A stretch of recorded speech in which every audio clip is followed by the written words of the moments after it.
잠언 21장 1절로 14절입니다. 한 절씩 교독해서 읽겠습니다. 왕의 마음이 여호와의 손에 있음이 마치 본물과 같아서 그가 임의로 인도하시느니라.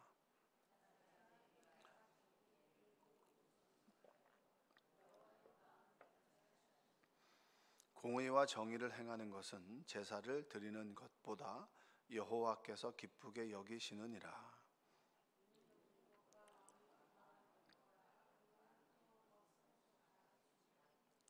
부지런한 자의 경영은 풍부함에 이를 것이나 조급한 자는 궁핍함에 이를 따름이니라.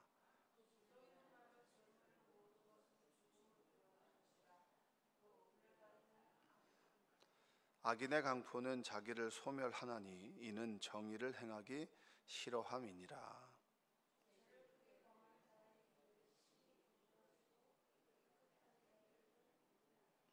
다투는 여인과 함께 큰 집에서 사는 것보다 움막에서 사는 것이 나으니라.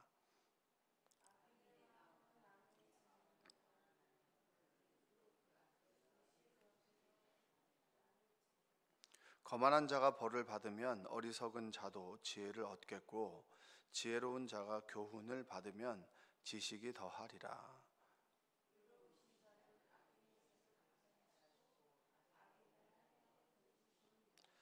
귀를 막고 가난한 자가 부르짖는 소리를 듣지 아니하면 자기가 부르짖을 때에도 들을 자가 없으리라.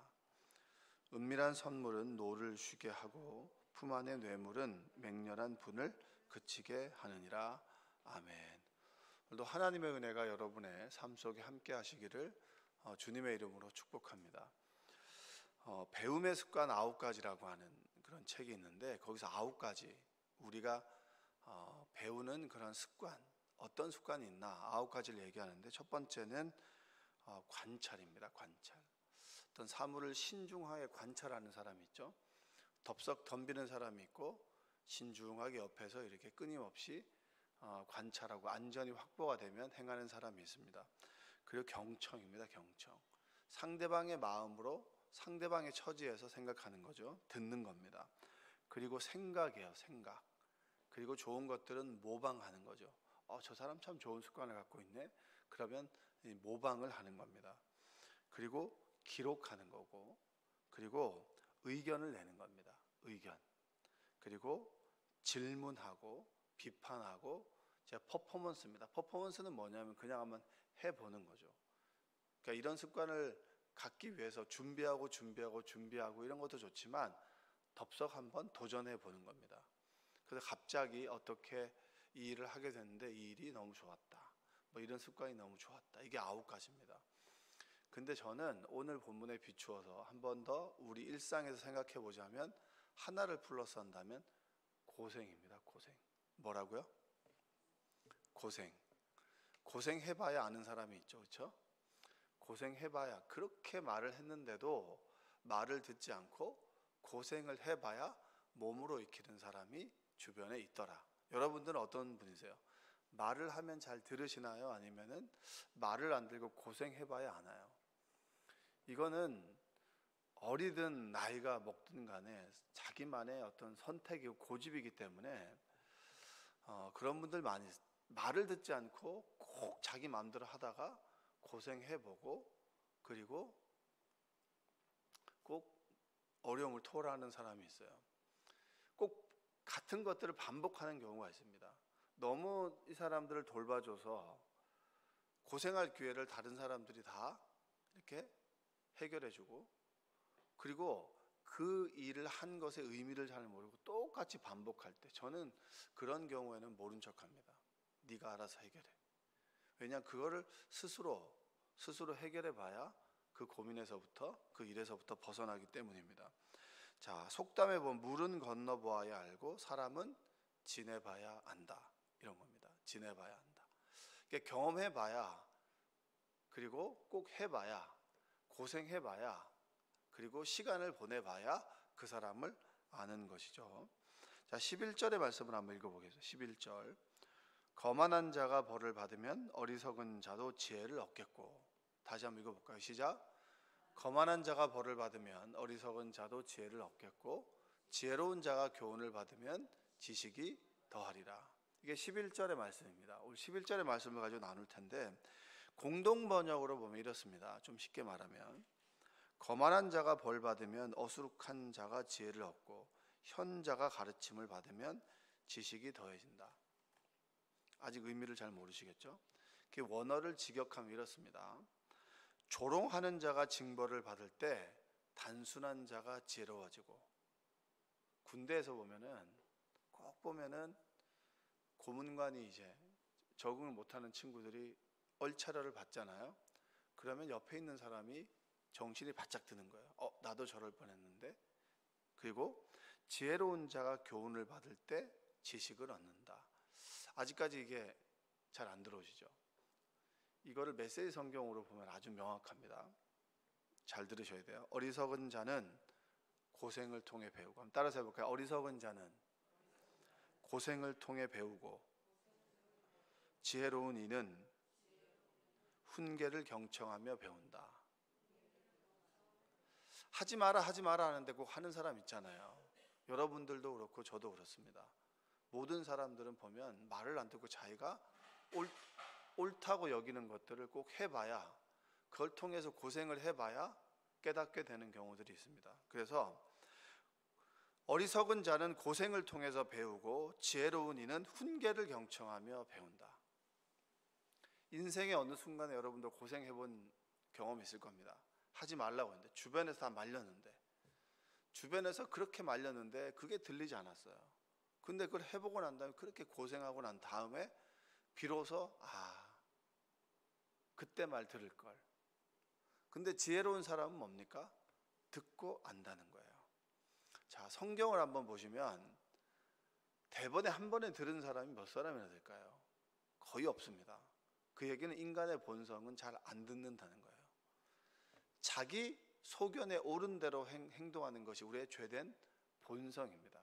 그래서 누가 뭐래도 자신이 옳은 거예요. 누가 뭐래도 자신이 옳기 때문에 일을 이루는 사람도 있지만, 누가 뭐래도 자신이 옳다고 여기기 때문에 고생하는 경우들이 너무 많아요. 안 들어요. 안 들어.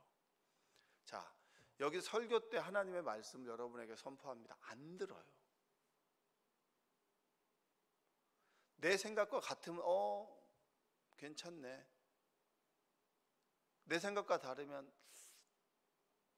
우리가 책을 읽을 때 내 생각과 같은 책을 읽는 게 좋은 건가요? 아니면 내 생각과 다른 책을 읽는 게 좋은 건가요?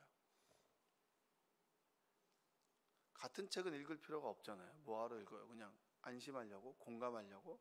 근데 나는 이렇게 생각하는데 이렇게 생각하는 사람들이 인생을 더 잘 살아왔네? 그런 책을 봐야 되는 거 아니겠습니까? 들을 귀가 열려야 된다라고 하는 겁니다. 자, 남유다의 마지막 왕은 누굽니까? 시드기야라고 하는 사람입니다. 이 시드기야는 요시야 왕, 가장 의롭다고 여겼던 요시야 왕의 아들입니다.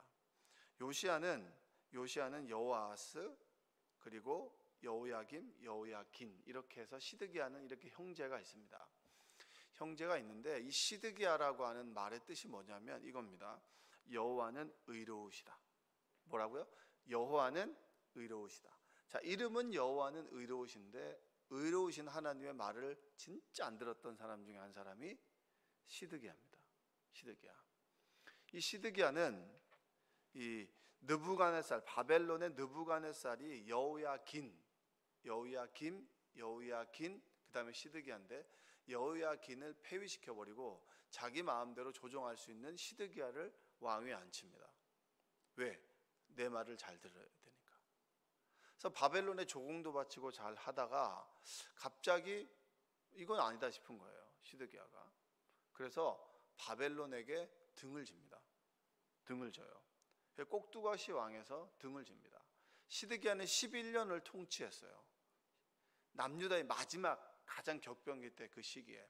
그러면 이 시드기야가 활동했을 때 바벨론의 왕과 등지는 것이 하나님의 뜻이냐? 그렇지 않습니다. 그때 눈물의 선지자 누구죠? 예레미야가 항복하십시오. 시드기야가 말을 안 듣니까 바벨론이 쳐들어왔습니다. 그래서 586년에 남유다가 무너지는 거예요. 근데 무너지는 그 과정 속에서 예레미야가 하나님께서 징계를 결정하셨습니다. 자, 여러분 이 말을 들으면 하나님의 뜻이라고 듣겠어요? 안 듣겠어요? 하나님이 징계를 내리시는 분 아니지. 칭찬하시는 분 그건 우리 생각이에요. 내가 보는 하나님이에요. 하나님은 스스로 존재하시는 분이에요. 우리는 그분에 의해서 만들어진 사람인 거예요. 근데 스스로 만들어진 자가 스스로 존재하는 자처럼 행동하는 것이 교만이고 욕심입니다. 자, 시드기야가 하나님의 말씀 예레미야를 통해서 하나님의 징계는 70년입니다. 그때가 지나면 우리는 다시 돌아올 것입니다. 하나님께서 바벨론에게 우리 나라를 넘겨주기로 결정을 했습니다. 근데 이 말을 안 믿는 거예요. 왜? 수많은 거짓 선지자들이 아니다. 70년이 웬 말이냐. 싸우자부터 시작해서 여러 가지 말이 있었습니다. 근데 결국은 예레미야의 눈물의 고백, 예레미야를 가두죠. 핍박하죠. 왜냐하면 들을 귀가 없으니까. 내가 경험해봐야, 고생해봐야 하니까. 근데 그 고생의 결과가 뭔지 아십니까? 시드기야가 눈을 뜨고 있을 때 아들이 죽습니다. 그리고 두 눈이 뽑혀요. 두 눈이 뽑혀서 쇠사슬에 쇠고랑에 차고 바벨론까지 끌려가서 거기서 감옥에 있다가 하늘나라로 가는 거예요. 그게 성경의 역사 가운데 있었던 시드기야 왕의 이야기입니다. 자, 시드기야도 고생해봐야 아는데 근데 그 고생의 결과가 너무 크더라는 거예요. 고생해보면 물론 고생해서 얻어야 될 것들이 있습니다. 그러나 모든 것을 내 뜻이 옳은 대로 다른 사람의 말을 듣지 않고 하나님의 말씀도 듣지 않고 성경의 말씀도 듣지 않고 고생하면서 얻는다면 그 얻는 대가가 너무 아프다는 거예요. 너무 아프고 힘들고 어렵다는 거예요. 그래서 어리석은 사람은 고생을 통해서 배우고 그리고 지혜로운 사람은 훈계를 경청하며 배운다. 똑같이 배우는데 어떤 사람은 인생의 어떤 레슨을 통해서 고생하면서 아파하면서 그걸 배운다라고 하고 그것을 성경은 어리석은 사람이라고 하고 또 어떤 사람은 이런 말씀들을 통해서 하나님께서 나에게 말씀해 주시는구나 라고 배운다. 자, 성경 공부할 때 여러분의 인생을 이야기할 때가 있습니다. 그때 버라이어티하게만 얘기하는 사람이 있어요. 내가 정말 이런 어려움 속에서 이렇게 살아왔다. 이렇게 살아왔다. 근데 예전에 저희 형님이 이제 성경 공부를 하는데 그런 얘기를 했어요. 다른 사람들은 정말 인생의 어떤 여러 가지 우여곡절을 얘기하는데 나는 별로 얘기할 게 없더라. 난 너무나 평탄하게 살았다. 그래서 참 이게 부끄럽다. 그게 부끄러운 건 아니잖아요. 성경에 보면 그게 지혜로운 거예요. 왜냐? 하나님과 함께하는 삶이 형통하니까. 물론 인생에 있어서 고생은 왜 없겠습니까? 다 고생을 했겠죠.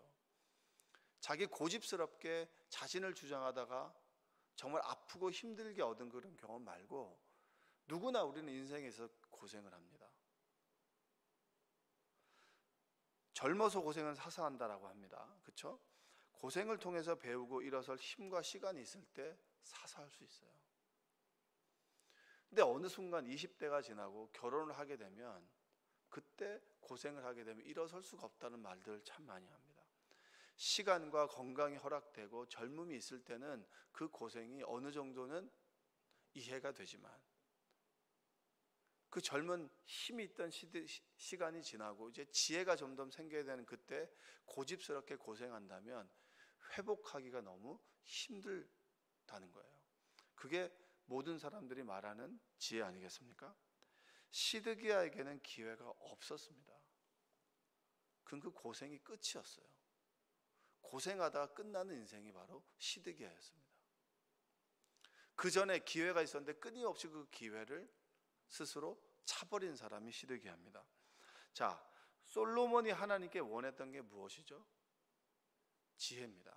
근데 다시 한번 생각해 보면 제가 열왕기상 3장 9절로 10절을 한번 읽어보면 누가 주의 이 많은 백성을 재판할 수 있사오리이까?